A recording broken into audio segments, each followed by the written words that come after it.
Here's the trailer that we use for dry fertilizer. The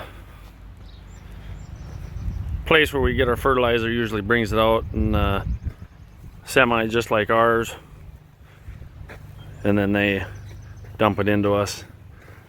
Otherwise, if we need to run to get it, we can. But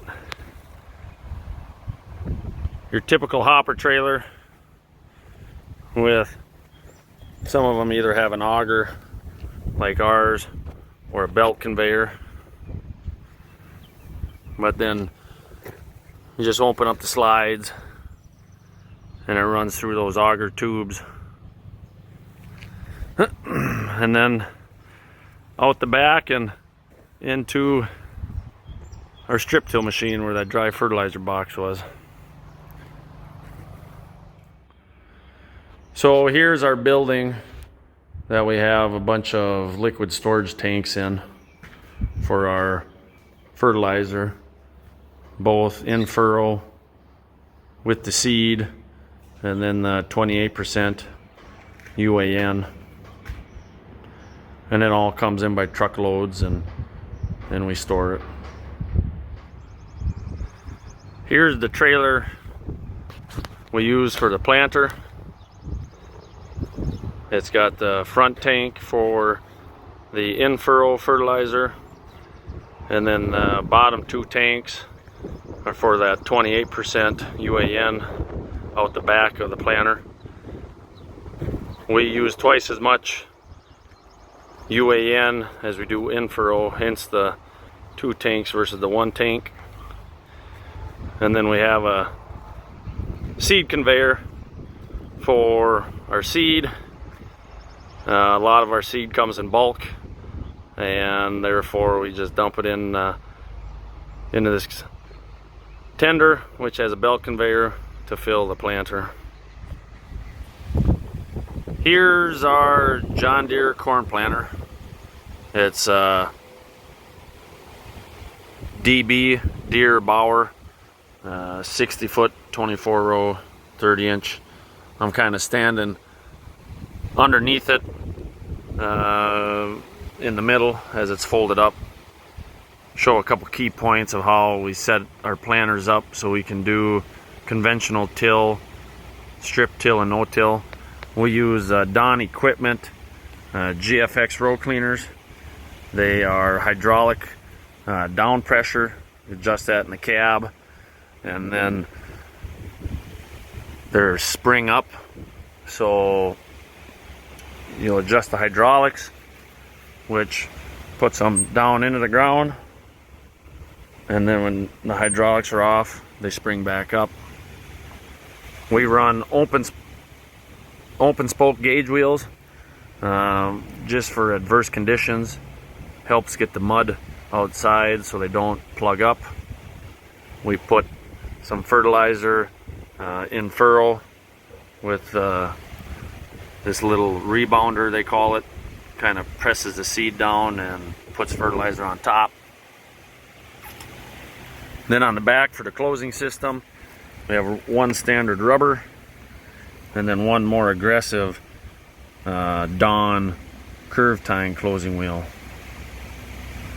We also put 28% liquid UAN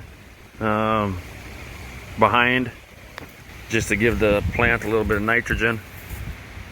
And we do it on this side with the aggressive closing wheel, with the idea that this exposes more soil, kind of works it up so the liquid can adhere to it. We pull a Montag liquid cart behind, which carries a 28%, and the tractor has saddle tanks for the in-furrow fertilizer. We also run a tire deflation system on the planter and the Montag cart to lower the tire PSI as we're in the field for less compaction, and then we air them up when we go on the road.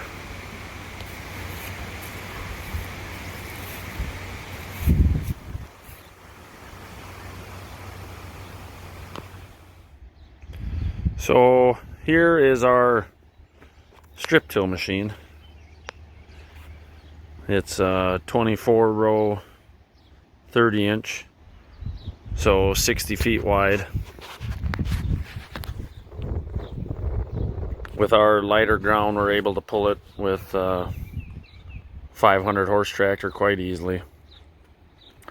The ins and out of the strip till machine,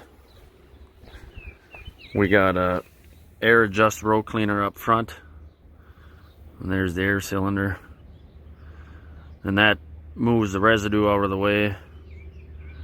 Then we got a center cutting blade between the two gauge wheels to cut the residue, fracture the soil. Gauge wheels are for depth. And then we have our shank or mole knife, usually either a 1-inch foot or a 2-inch foot on it, and then an 1.5 inch dry tube to get the fertilizer down. Usually run 6 inches deep, 6-7 inches deep, and then it drops the fertilizer a little bit higher than the bottom of the opener. Then 2 coulter blades to catch the soil that comes off the shank. It catches it and hills it. And then this machine here has a rolling basket to finish the strip out, kind of firm it up, bust up any of the larger clots of soil. Then the fertilizer cart, that's Montag Manufacturing. And the row units are StriptillForYou, and we've kind of learned a lot about those, that we do a lot of rebuilding on them. Montag is a 9-ton capacity, 24 row outlet. It's got 2.5 inch delivery hose. It's got a metering auger that looks just like a grain auger. It's got flighting on it. It's a steerable cart, so it follows in the same tracks as you turn. Your blower motor back here. Pretty simple setup, low hydraulic use. We use a John Deere rate controller to run that, but that hooks up to the machine here, and then every row has its own hose. Typically, guys like to get this done in the fall, so then in the springtime you can just worry about planting, but we had some pretty rough falls the last couple years, and so we've been doing it in the springtime, which works. Just takes a little bit more manpower.